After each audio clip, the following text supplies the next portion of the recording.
Le texte qui nous rassemble, c'est Proverbe 31, 31, qui dit récompensez-la. Lis avec moi, récompensez-la du fruit de son travail et qu'au porte ses œuvres la louent. Merci Seigneur, tu es prête à recevoir. Qu'est-ce que la richesse, bien-aimé? La richesse, en fait, on va définir la richesse ce soir, c'est la récompense que tu reçois. La récompense matérielle que tu reçois. La récompense financière que tu reçois parce que tu as accompli ta destinée. C'est ça la richesse. C'est la récompense que tu reçois pour avoir accompli ta destinée. Destinée, c'est quoi? C'est le but de ta venue sur la terre. Tu es venu sur la terre pour un but. Moi pour un but, toi pour un but.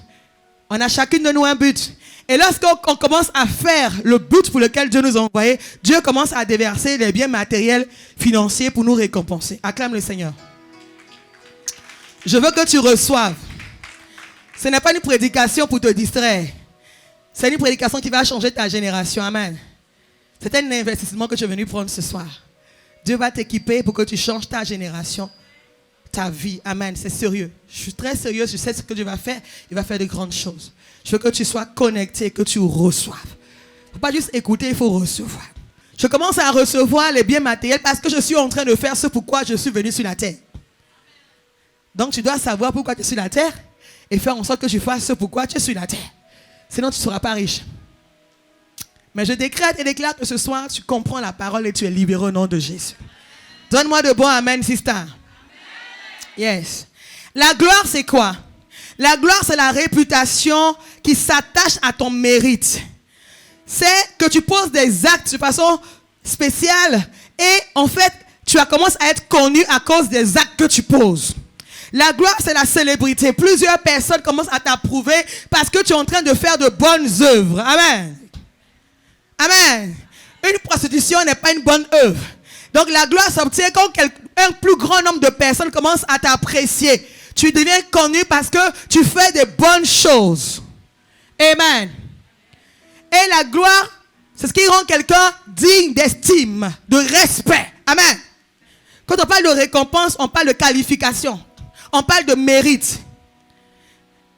Et je dis à quelqu'un ce soir que toutes les bénédictions de Dieu ne sont pas des grâces. Non. Toutes les bénédictions de Dieu ne sont pas des grâces. Tout n'est pas grâce. Amen. Et écoute ceci, tout n'est pas grâce. Hein? Il y a des choses que Dieu donne parce que tu mérites. Donne-moi un amen. Amen. Tout n'est pas grâce. La preuve, on a reçu la même mesure de foi lorsque Christ est rentré en nous à la prière de repentance. Ta foi et ma foi étaient au même niveau, mais moi je t'ai dépassé parce que j'ai fait des choses. Amen. Tu comprends ça? Donc tout n'est pas grâce. Il y a des choses que tu dois mériter. Dans l'affaire de Dieu, là, Jésus, là, il y a des choses qu'on mérite. La preuve, on sait, il y aura des couronnes. D'autres seront dehors, d'autres seront à côté de Jésus. Amen. Parce qu'il y a de mérite. Dieu aussi, on mérite. Amen. Dis dans l'affaire de Dieu aussi, il y a des choses qu'on mérite. Tout n'est pas grâce. Attention, tout n'est pas grâce. Attention. Ça, lui, là, c'est pas gratuit. Jésus est mort, il a payé un prix. Il te donne ça gratuitement, mais lui, il a payé. C'est pas gratuit que Jésus a été élevé. Hein? Il était élevé parce qu'il a été obéissant jusqu'à la mort. C'est pas gratuit, il a payé un prix. Mais toi, tu as reçu gratuitement. Il y a des bénédictions que tu dois mériter pour avoir. D'autres sont frustrés à l'église parce qu'ils voient des gens qui ont des grâces qu'ils n'ont pas et ils sont jaloux. Non, tu peux mériter. Tu n'as qu'à faire ce que je fais pour avoir mes résultats. Pourquoi être jaloux? Par exemple, transporter la gloire de Dieu n'est pas une chose gratuite. Tu arrives, tu pries, les pieds poussent, les kystes disparaissent. Ce n'est pas gratuit. Tu as fait quelque chose qui a fait que tu peux arriver à ce niveau d'onction. Ce n'est pas gratuit, bien-aimé. Amen. Donc, il faut qu'on enlève le mensonge du diable qui dit que tout est gratuit à l'église. Non. Alors, on va voir aujourd'hui ce qui fait qu'une femme peut être récompensée. Qu'est-ce qui fait qu'elle peut être récompensée? On a 2 points. Et comment elle fait pour être dans la condition d'être récompensée. Donc, je parlerai du résultat et ce qu'il faut faire pour avoir ce résultat. Donc, la condition pour être récompensé et ce qu'il faut faire pour créer la condition. Amen. Vous savez, la richesse répond à des principes. La gloire répond à des principes. Amen. Si tu mets les principes ce soir, tu vas vivre la richesse et la gloire. Dieu ne t'a rien caché ce soir, il t'a tout donné ce soir. Et donc tu seras qualifié. Après, à toi de décider. Amen. Ok. Donc, arrêtez de dire aux gens, non, non, pour être riche, viens à l'église. Non. Sans venir à l'église, on peut être riche. Donc, l'évangile de la prospérité, là, c'est ridicule. Parce qu'il y a des païens qui sont riches. Donc, on ne peut pas prendre Dieu pour parler de la richesse. Non, ce n'est pas juste. C'est immature d'attribuer Dieu à la richesse sans préciser qu'il y a une différence entre richesse et richesse, entre gloire et gloire. Et j'aime dire ceci, ceux qui viennent à l'église pour des choses ne sont pas trop intelligents, excusez-moi. Excusez-moi de le dire ainsi. Si tu viens à l'église pour avoir de l'argent, ça ne colle pas bien. Parce qu'on peut avoir de l'argent dans le monde. On vient à l'église pour avoir l'influence de Dieu. On vient à l'église pour avoir le règne de Dieu en nous et le transporter et l'étendre. Amen. Venons à l'église pour les bonnes raisons, alors on va rester à l'église pendant longtemps. Mais si on vient à l'église pour les mauvaises raisons, on va fuir. Quand tu vas évangéliser et que tu vas quelqu'un dit, moi je souffre, je veux l'argent. Il faut dire non, il ne faut pas aller à l'église. Là-bas, ce n'est pas l'argent. Là-bas, on donne la paix. Que l'évangélisation ne soit pas réduite à l'argent, sinon on aura des faux chrétiens. Des chrétiens qui vont fuir dès qu'ils ont un boulot. Donc, il y a une différence. C'est vrai qu'il y a la richesse du monde et la gloire du monde, mais la différence de la richesse de Dieu, c'est qu'elle vient avec la paix. Dis à quelqu'un la paix. Elle vient avec la bonne réputation. Dis à quelqu'un bonne réputation. Elle vient avec la satisfaction. Dis satisfaction. Elle vient avec la justice et un droit pur. Amen. Donc, il y a la richesse et puis il y a la gloire. Mais chacun de nous, pour nous les chrétiens, ça vient avec la gloire, la paix, la joie. Et tu es satisfait que tu es avec Dieu. Quand tu viens à l'église, tu veux l'influence de Dieu et la nature de Dieu. Et comme Dieu est paix, amour, joie, il va t'impacter. Et tu auras le reste. Dieu appelle la richesse le reste. Est-ce que c'est clair? Ok. Dieu dit, récompensez-la du fruit de son travail. Dieu ordonne qu'une femme qui mérite soit récompensée. Si les gens veulent bloquer ta récompense, je déclare qu'ils sont obligés de libérer ta récompense au nom de Jésus.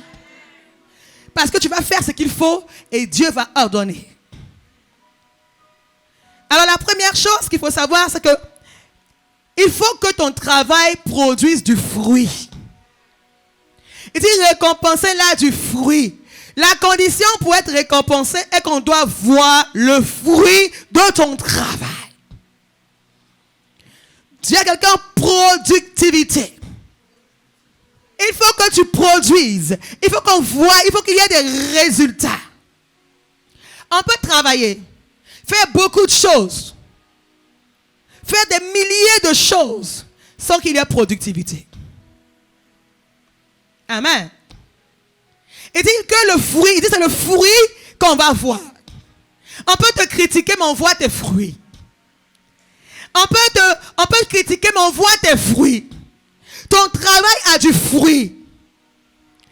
Alléluia. Proverbe 31, verset 7 dit, du fruit de son travail, elle plante une vigne. Elle a un travail qui produit tellement qu'elle prend l'argent là et elle commence à planter une vigne. Son travail produisait. Son travail produisait quelque chose de conséquent au point qu'elle pouvait encore réinjecter. Dire qu'elle réinjectait. Le fruit de ton travail. Ton travail doit donner du fruit. Au point où tu vas réinjecter pour produire encore. Pour que ça donne encore plus. Et Dieu nous révèle ce soir qu'elle dit, elle plante une vigne. Pourquoi c'est la vigne qu'elle plante? Lisez dans Psaume 80, verset 8, il dit, tu avais arraché de l'Égypte une vigne, tu as chassé des nations et tu l'as plantée. La vigne représente le peuple de Dieu. La vigne représente le peuple de Dieu. Et Christ s'identifie, il dit, je suis le cep, vous êtes des serpents. Et il parle de Dieu, il dit, Dieu, tu es le vigneron. Quand on parle de vigne, on parle d'amour de Dieu, de relation de Dieu, de connexion à Dieu. Son travail n'est pas déconnecté de sa relation avec Dieu. Son travail a un lien avec sa communion avec Dieu. Son travail ne l'empêche pas d'être connecté à Dieu. en danger. Si ton travail te fait devenir bizarre, tu es en danger. Pour que ton travail puisse produire du fruit, il faut que tu sois connecté à la source. C'est-à-dire connecté à la source. Même quand elle a commencé à produire, elle a dit non, je vais me connecter à la source afin que mes fruits puissent abonder. Des chrétiens n'abondent pas parce que lorsqu'ils commencent à avoir du fruit, ils s'éloignent de Dieu. Des chrétiens n'ont pas la productivité parce que dès que Dieu les bénit avec des miettes, ils s'éloignent et le flot de Dieu n'arrive plus à multiplier. Dis à quelqu'un en connectivité. Elle s'est connectée. Elle a cherché tous les fruits possibles. C'est la vigne qui m'intéresse. C'est la vigne qui m'intéresse. Parce que quand je suis en train de faire la vigne, je me souviens que Dieu est Dieu. Du fruit de son travail, elle plante une vigne qui est le symbole de l'intimité avec Dieu. Si ton travail t'éloigne de Dieu, tu es en danger. Lorsque tu commences à produire et que tu t'éloignes de Dieu, tu es en danger. Tu es en train de détruire ta prochaine productivité. Quelqu'un qui veut rester productif doit rester connecté à Dieu. La vie renvoie à l'amour de Dieu, à la relation entre Christ et les croyants. Ce passage donc nous révèle qu'un travail fructueux nous donne de rester toujours connecté à Dieu. C'est la clé pour produire en abondance. Tu as un travail, c'est vrai. Ce travail a commencé à produire. Ce que tu faisais à l'église, tu as arrêté. Tu vas sécher. Il n'y a rien à dire. C'est une question de minutes. Les chrétiens me font trop rire. Quand Dieu les touche un peu seulement, c'est fini. Dans Jean 15, verset 1, il dit, je suis le vrai sceptre. Et mon père est le vigneron. C'est lui qui nourrit la vigne. Si tu t'éloignes du vigneron, tu es en danger. Et une chose importante à savoir, c'est que le travail, la Bible dit, elle travaille, Proverbe 31, verset 13 dit, elle se procure de la laine et du lin. Et travaille, dit travaille, d'une main joyeuse. Son travail produit des fruits parce qu'elle travaille avec joie, pas avec paresse. Satan n'aime pas les paresseux. Dieu aussi n'aime pas les paresseux. Donc tu vas aller où? Si tu es paresseux, tu vas aller où? Au milieu. Le milieu n'existe pas. Les démons travaillent, hein? Les anges aussi travaillent. Donc toi qui es paresseux là, tu vas faire quoi de la vie? Je compte sur mon mari. J'ai regardé Canal Horizon. Ah, avec quelle carte? Qui va payer pour toi? La paresse. Tu as sommeil à 10 heures. Tu as sommeil. 10 heures, tu dors. Tu dors à midi. 11 heures, tu es enceinte. Non, moi, je vais devenir riche. Mais je suis paresseuse. Tu comptes sur mon argent. Eh non, toi aussi. Non, il n'y a pas l'amour à l'église. Non. Il y a l'amour à l'église. Il faut travailler. Donc, tu comptes sur les foi en Christ. Mais si tous les foi en Christ comptaient sur les foi en Christ, comment on allait faire? Et puis, d'autres se cachent derrière le plein temps pour faire les paresses. Ils seraient pasteur à plein temps. Hey! Plein temps. Il faut prier de 6 heures à 6 heures. Il ne faut pas aussi faire la paresse au plein temps là aussi. Ils sont à plein temps, ils sont au marché. Marché gourmand, ils mangent. Plein temps. Il faut prier plein temps aussi quand tu es à plein temps. Tu dois travailler. L'ennemi du fruit du travail, c'est la paresse. Comment on parvient à avoir un travail qui produit? Dis à quelqu'un la foi par la volonté. Vous savez, les chrétiens ont oublié que la foi demande d'être associée à la volonté. Dieu dit à tes résolutions, répondent le succès. Et quand on parle de résolution, on parle de pensée, on parle de décision, on parle de réflexion, on parle d'idée. À ce que tu vas dire, tu vas avoir la force pour le faire. Pour que ton travail produise en abondance, il faut que tu aies la foi qui est manifeste par ta volonté. Dis la foi par la volonté. Proverbe 31, verset 16 dit, elle pense à un champ et elle acquiert. Elle a juste pensé. avoir un champ. Et paf! Donc sa résolution, sa pensée se concrétise parce qu'elle a décidé d'avoir ce champ. Je décide d'être multimilliardaire avant la fin de 2026. Je décide et je m'aligne. Quelles sont tes résolutions? Tu prends quelle résolution? Non, en tout cas, moi, c'est la telle là, je ne sais rien. Bon, tu as résolu d'être rien, donc sois rien. Non, moi, c'est déjà vieille. Ok. La foi se déclenche lorsque tu veux. Les chrétiens oublient que Dieu les laisse la volonté. Dieu ne prend pas la volonté d'un chrétien. Non. Dieu dit, je mets devant vous la mort et la vie, choisissez la vie. Un chrétien a la faculté de décider. Dieu dit à toi de dire si tu veux être riche ou pauvre. Moi, je ferai selon que tu as résolu. Ce que tu vas dire que tu veux devenir, tu le seras. Les chrétiens pensent que Dieu va leur ouvrir le cerveau et leur dire, non, tiens. Non, c'est toi qui décides d'être riche. C'est toi qui dis d'être à l'heure à l'église. C'est toi qui décides. Quand tu dis je vais le faire, tu te lèves et tu le fais. Et ton corps obéit parce que tu as décidé. David dit, mon âme, réjouis-toi. David parle à son âme, dit, mon âme, réjouis-toi.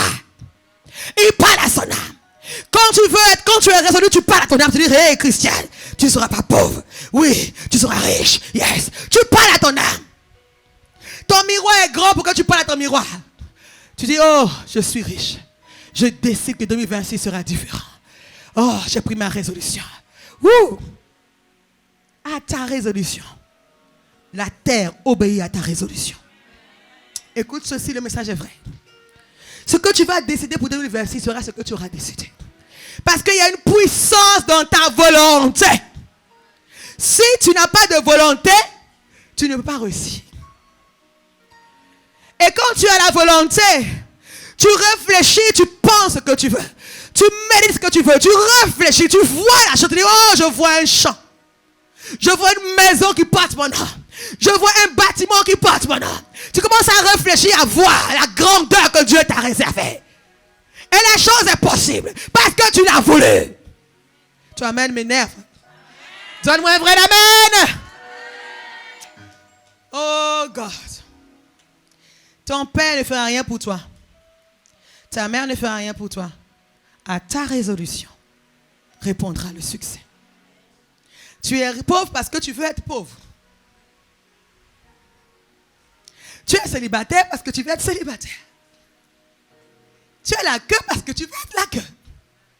Quand tu décides, les anges entrent dedans. Dieu entre dedans, la création entre dedans parce que tu es résolu. À ma résolution, répond le succès. Nous devons penser et réfléchir ce que nous voulons. Ne perds pas ton temps à penser autre chose. Pense ce que tu veux. Concentre-toi sur ce que tu veux. Encourage-toi. Parle-toi. Une femme qui est résolue parle à son âme. Elle s'encourage et elle se fortifie elle-même. Oh my God. Job 22, verset 28 dit, à tes résolutions répondra le succès et sur tes sentiers brillera la lumière. La lumière commence à venir vers toi quand tu es résolu. La lumière de Dieu commence à t'éclairer quand tu as décidé. La lumière ne vient pas tant que tu n'as pas de résolution. Alors la lumière viendra sur tes sentiers. À tes résolutions répondra le succès. Sur tes sentiers brillera la lumière. Écoute ceci. Sur tes sentiers, sur les chemins que tu as dessinés, la lumière va briller pour t'éclairer. Tu auras un esprit de compréhension, un esprit de clarté, un esprit de précision et un esprit d'excellence. C'est la lumière de Dieu qui apporte l'excellence. C'est la lumière de Dieu qui amplifie ton talent. Dis à quelqu'un, la lumière de Dieu est sur mes sentiers. À tes résolutions répondre le succès. Et sur tes sentiers brillera la lumière de Dieu. Ce que tu ne comprenais pas, tu commences à comprendre parce que tu as décidé. Toi-même me dérange. Aïe. Écoute ceci, Dieu ne donne pas l'argent aux gens. Dieu ne parle pas en devises. Il est au-delà des devises. Quand tu dis Dieu donne-moi l'argent, il t'envoie des idées. Il t'envoie la lumière. Dis à quelqu'un la lumière. La lumière, idée innovante, idée qui produit, idée pour soutenir ton projet. Dis à qui je reçois des idées quand je demande l'argent à Dieu. Dieu ne donne pas l'argent, il donne des idées qui vont t'enrichir. Dieu ne donne pas l'argent, il donne des idées qui vont t'enrichir. Alors apprends à réfléchir aux idées que Dieu te donne. Le cerveau est fait pour réfléchir. Le cerveau que tu as est fait pour réfléchir. Le cerveau des Américains est le même cerveau des Noirs. Il n'y a pas de cerveau différent. Donc comment tu ne marches pas à réfléchir? Pourquoi elle, ça marche, je dois, ça ne marche pas, réfléchir. Pourquoi on nomme les autres numéro 1, toi tu es numéro dernier, réfléchis. Dis à quelqu'un, réfléchis. Pourquoi tu ne peux pas réfléchir? Elle pense. Elle pense. Elle pense. Et elle reçoit. Parce qu'elle pense. Tu t'assois et tu réfléchis à ton plan. Je vends les croquettes aujourd'hui, mais je vais où avec ça? Non, ça marche aujourd'hui, je suis content. Ça marche aujourd'hui, je suis content. Et demain? Derrière le plan. Assieds-toi et réfléchis. Fais un plan. Les chrétiens disent qu'il faut faire un plan d'affaires. Ils n'arrivent pas à faire un plan d'affaires parce qu'ils n'aiment pas réfléchir. Tout ce qu'ils connaissent, corruption. Non, je compte sur un oncle, je compte sur un tonton. Mais un tonton n'est pas éternel, est-ce qu'il est immortel, ton oncle? Il faut qu'il y ait un plan. Réfléchis. Une femme de distinction est résolue et parle à son âme. Elle manifeste la foi par la volonté en faisant bon usage de la parole. Proverbe 31, verset 26 dit, elle ouvre la bouche avec sagesse. Pas parce qu'elle n'a pas des gens qui l'énervent, non. Des gens l'énervent aussi, pourquoi pas. Mais elle décide d'ouvrir sa bouche avec sagesse. Pourquoi? Parce qu'elle veut protéger l'environnement de sa productivité. Écoute ceci. Lorsque tu parles mal et que tu critiques, tu détruis ta productivité. Parce que l'esprit de la richesse a besoin de paix pour se manifester. Parce que la productivité n'aime pas le bruit. Eh oh. Tu sais de quoi je parle? J'ai la preuve. Là où il y a trop de mauvaises paroles, il y a baisse de productivité. Femme vertueuse, elle savait ce secret, elle a dit, ok, je veux continuer à produire, je suis connectée à Dieu, mais je vais assainir mon environnement. Ici, il n'y a pas de critiqueuse. Tu critiques, je te dégage de ma vie. Tu calomnies, je te dégage de ma vie. Parce que moi, j'ai besoin d'un périmètre sécurisé. Dire qu'il y a un périmètre sécurisé.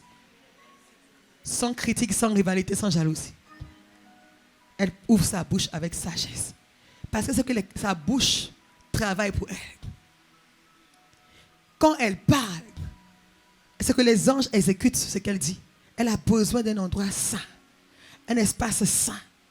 Pour que lorsqu'elle pense sainement. Quand tu es entouré de personnes négatives qui parlent mal, votre bouche peut créer la richesse. Votre pensée peut créer la richesse. Pourquoi elle ouvre sa bouche avec sagesse? Elle sait que son argent dépend de son environnement. Un foyer troublé ne pas produire. Un mariage palabreux ne pas produire. Ouvre ta bouche avec sagesse. Quand tu veux l'argent, pas le langage qui appelle l'argent. Langage de sagesse, langage de foi, langage de productivité, parole de Dieu. Je décrète et déclare que le gain de l'Égypte et ceux de Sabiens passent chez moi au nom de Jésus. Mes travailleurs sont compétents, ils sont excellents. Je décrète et déclare la paix, la richesse et la gloire avec sagesse. On parle de richesse et on parle de parole de sagesse. On parle de richesse et on parle de parole de sagesse. Salomon demande la sagesse à Dieu, Dieu donne la richesse à Salomon. Dans la sagesse, il y a la richesse. Donne-moi ton amen. Dieu ne donne pas sa richesse à des fous.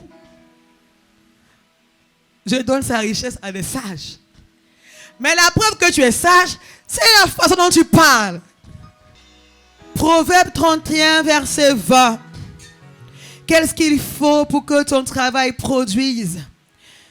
Dans Proverbe 31, verset 20, la Bible dit qu'elle tend la main aux malheureux. Elle tend la main à l'indigent. Elle tend la main aux malheureux et elle tend la main aux indigents.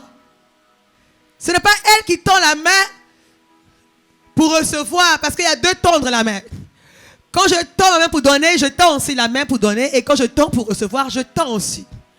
Il y a deux mains tendues dans l'histoire. Mais il y a une main qui est tendue pour donner, pas tendue pour recevoir. Et Dieu veut que tu sois la main qui est tendue pour donner au nom de Jésus. Regardez un peu ce qui se passe.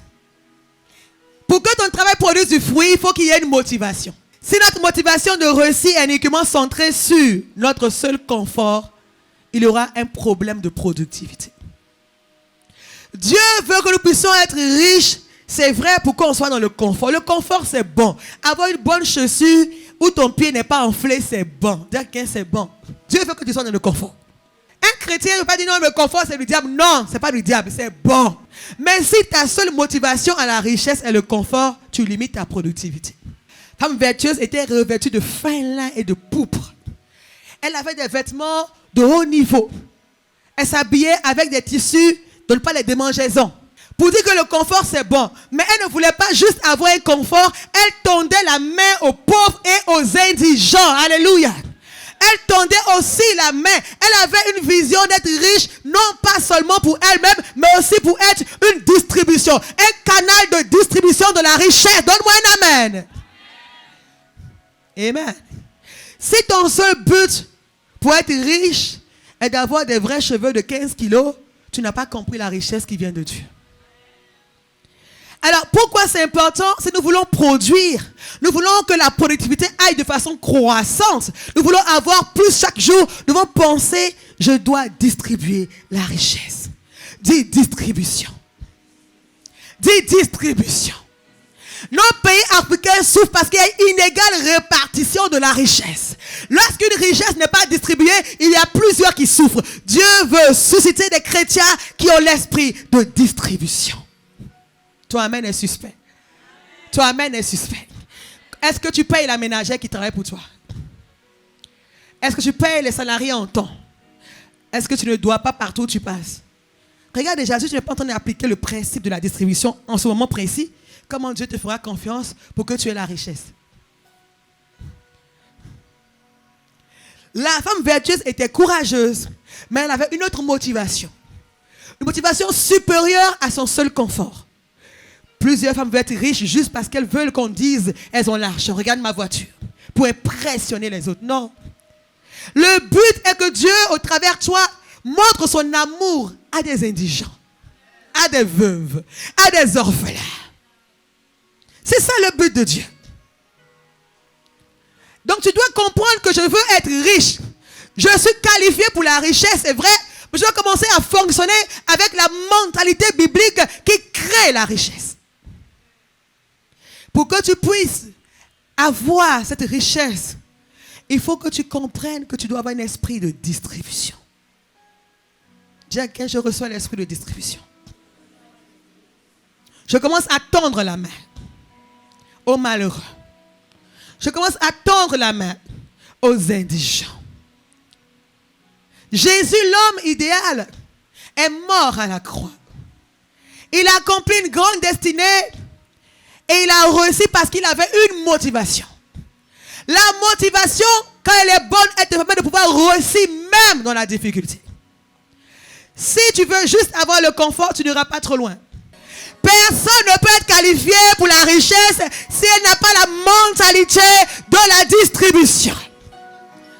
Je suis courageux, c'est vrai. Je reste connecté à Jésus, c'est vrai. Mais j'ai la mentalité de la distribution. Je prends une résolution. Mais pourquoi je veux être riche?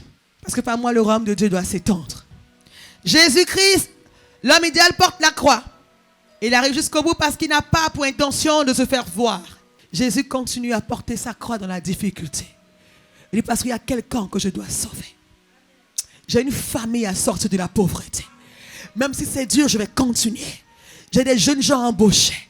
Je dois sauver ma famille de la pauvreté. Je dois continuer, je persévère. Bien aimé, lorsque ta motivation n'est pas seulement ton confort, tu as l'énergie du ciel pour avancer dans la difficulté. Écoute ceci, il est important d'avoir une motivation supérieure à ton confort. Parce que lorsque viendront les épreuves de la richesse, le ciel t'enverra le secours. La seule façon d'être connecté à l'énergie du ciel, c'est d'avoir la motivation liée au ciel. On vient de voir la première condition pour avoir la richesse et ce qu'il faut pour créer la richesse. On a dit qu'il faut avoir un travail qui produit. Amen. On a dit pour que ça produise, il faut le courage.